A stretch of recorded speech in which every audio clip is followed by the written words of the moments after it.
pertama. Kemudian yang kedua, terkait dengan permasalahan apakah benar pangkal nasab para habaib Ba'alawi di Indonesia merujuk kepada sebuah tokoh yang bernama Ubaid ibn Maimun Al-Qaddah, seperti yang dikeluarkan oleh satu konten, bahkan beberapa tokoh sudah terlibat di dalamnya. Ubaid bin Maimun Al-Qaddah, Ubaid bin Maimun Al-Qaddah. Yang pertama, saya juga heran, pembatal nasab Ba'alawi ini sudah setahun lebih menyatakan bahwa Ubaid ibn Ahmad ibn Isa Al-Muhajir tokoh fiktif. Tapi kemudian akhir-akhir ini ada yang menyatakan bahwa ternyata Ubaid dalam pangkal nasab Ba'alawi adalah Ubaid bin Maimun Al-Qaddah. Berarti mereka tidak konsisten dalam mempertahankan prinsip tentang pembatalan nasab Ba'alawi. Ini yang pertama. Kemudian yang kedua, alasan kenapa ternyata figur Ubaid ini tidak fiktif ternyata ditemukan oleh sebagian kelompok mereka berdasarkan sebuah kitab Al-Burqatul Musyiqah karangan Habib Ali bin Abi Bakar As-Sakran. Beliau mengutip dalam kitabnya sebuah nazaman, bukan nazam beliau, tapi nazam seorang Hadrami dari Yaman, Muhammad bin Ahmad Baqushair Al-Hadrami. Dalam halaman 149 dinyatakan wa biwalidihil Maimun Ubaidin al-Ayasiri Ubaidihim. Kelompok konten ini menyatakan dari lafaz ini bisa disimpulkan bahwa ternyata Ubaid yang fiktif adalah Ubaid bin Maimun Al-Qaddah, dengan alasan ada seorang tokoh atau figur sejarah histori yang disinggung oleh banyak kitab-kitab tarikh seperti Syiar A'lamin Nubala, Imam Az-Zahabi, Imam Suyuti, Imam Ibnu Khallikan dan semacamnya dan seterusnya menyinggung ada tokoh figur Ubaid bin Maimun. Yang pertama dari segi nahwu, nazaman ini tidak mengarah kepada Ubaid bin Maimun. Bahkan mereka ketika membaca sangat tampak kesalahan mereka, sangat tampak kecerobohan, mohon maaf, kecerobohan mereka dalam menafsirkan wa biwalidihil Maimun Ubaid. Mereka membacanya wa biwalidihil Maimun Ubaidun, entah ditarkib seperti apa. Seorang yang punya pengalaman, gak usah ke ilmu mantik, gak usah ke ilmu kemana-mana, seorang santri yang hatam kitab Jurmiyah dan syarahnya dan punya pengalaman untuk membaca nazaman, sudah tahu ada zauq, ya akan sudah memiliki kemampuan bahwa Al-Maimun ini bukan nama orang. Ini yang pertama. Wa biwalidihil Maimuni Ubaidin. Ubaid ini juga bukan nama orang sebenarnya. Separuh pertama dari bait yang awal ini bukan nama orang. Ubaidil Ayasir ini laqab. Mana yang nama Ubaid? Ubaidihim yang terakhir di akhir bait. Jadi Maimun ini bukan nama orang, Ubaid yang di setelahnya itu juga bukan nama orang. Tapi laqab Ubaidil Ayasir.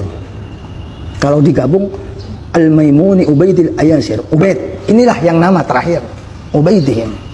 Al-Maimun dalam konsekuensi ilmu nahwu, Al-Maimun itu sebuah nama yang dipindah dari isim maf'ul. Dalam ilmu nahwu dinamakan alam mangkul. Alam mangkul ini semuanya tanpa al, kecuali yang diberikan al oleh orang Arab. Dalam kitab Al-Fiyah, ba'dul a'lami alaihi dakhala dilamhi ma qad kana nukila kal fadli wal harith wal nu'mani fadhikru dha wa hadfu siyani. Dalam sebuah kitab nahwu, kitab Ma'anin Nahwu, juz 1 halaman 84, karangan Syekh Fadil Shalih As-Samirai menyatakan bahwa nama yang dipindah dari isim fa'il isim maf'ul tidak boleh diberikan al. Karena kenapa? Kecuali yang sudah diberi al oleh bangsa Arab dalam bahasa Arab, dan ini dihitung oleh beliau. Cuma Al-Fadl, Al-Harith, Al-Hasan, Al-Husain, An-Nu'man. An-Nu'man masih khilaf. Dan beliau menyatakan wal bab kulluhu samai indan nuhati. Memberikan al kepada nama isim fa'il isim maf'ul ini harus bersandar kepada pendengaran. Menurut ulama nahwu, babnya bab samai. Yuktasaru ala ma warad. Hanya boleh diberi al apa yang datang dari bangsa Arab. Al-Fadl, Al-Abbas, Al-Hasan, Al-Husain, juga An-Nu'man. Itu saja kira-kira. Meskipun ada tambahan mungkin sedikit. Kalau kita telusuri di dalam kitab nahwu mungkin ada tambahan berapa nama. Tapi tidak boleh seenaknya. Fala yajuzu fi Muhammad wa Salih wa Ma'ruf. Kalau Anda punya nama anak Muhammad, tidak boleh diberi al. Nama anaknya siapa? Al-Muhammad. Tidak boleh. Contohnya kayak Maimun Zubair. Maimun isim maf'ul. Tidak pernah kita dengar Al-Mukarram Kiai Haji Al-Maimun Ibn Az-Zubair, enggak pernah. Begitupun nama yang sudah biasa dipakai oleh masyarakat. Ketika dipindah dari isim fa'il, isim maf'ul yang disebut dengan al-manqul, tidak pernah ada siapa namamu Al-Mahmud, tidak ada. Mahmud, siapa namamu Hamid, tidak pernah kita mendengar siapa namamu Al-Hamid, tidak ada.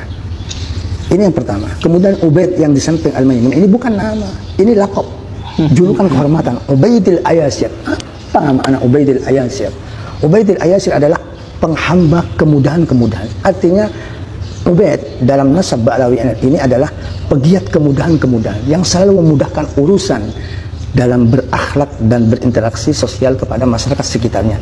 Ini makna Ubaidil Ayasir. Siapa Al-Maimun dan Ubaidil Ayasir ini? Ubaidihim. Inilah nama beliau, Ubaid bin Ahmad bin Isa Al-Muhajir. Seorang yang sudah biasa membaca nazam harusnya mengerti. Ini alasan pertama dari segi ilmu nahwu. Kemudian kalau mau dipaksa bahwa dalam kalimat bait ini wabiwalidihil Maimun Ubaidun bahwa ada nama Ubaid bin Maimun, maka terpaksa dhamir yang di depan merujuk ke Ubaid. Tidak ada ilmu nahwu itu yang dengan gampangnya atau dengan mudahnya merujukkan dhamir ke depan. Semua dhamir merujuk ke belakang. Ini yang kedua.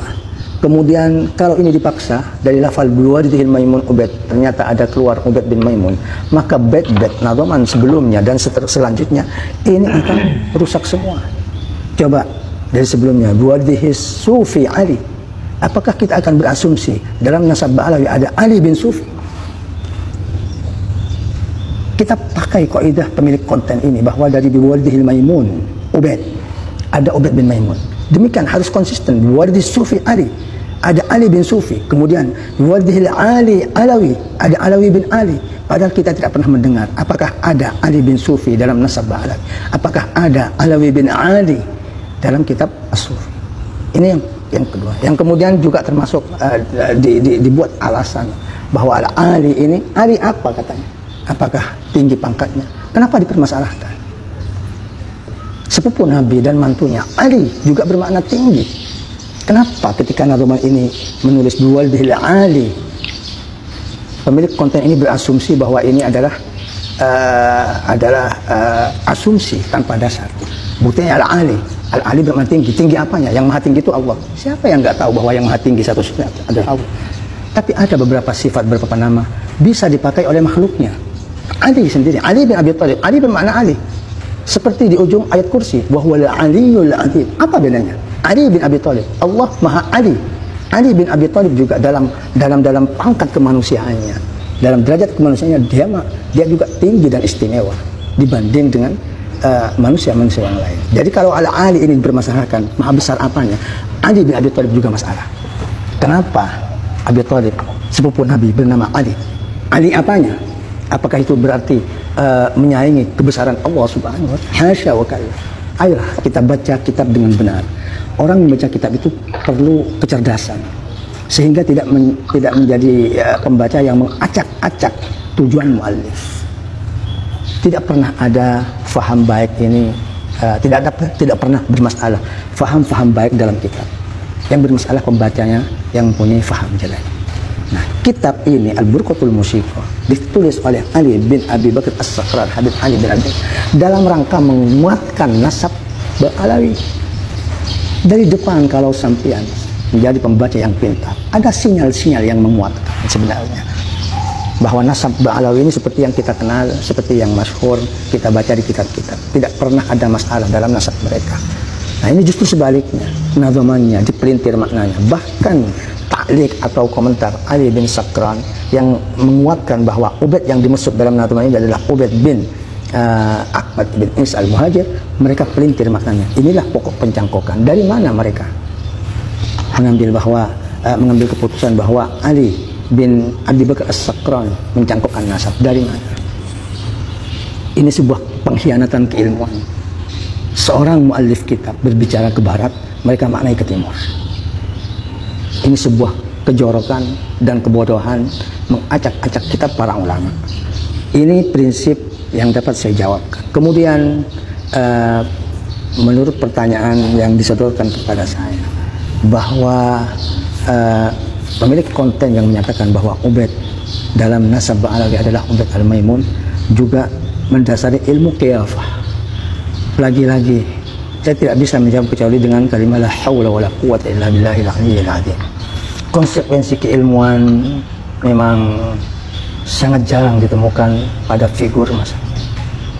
Al-qiyafah, apa yang disebut dengan al-qiyafah atau al-iyafah atau al-firasah, ini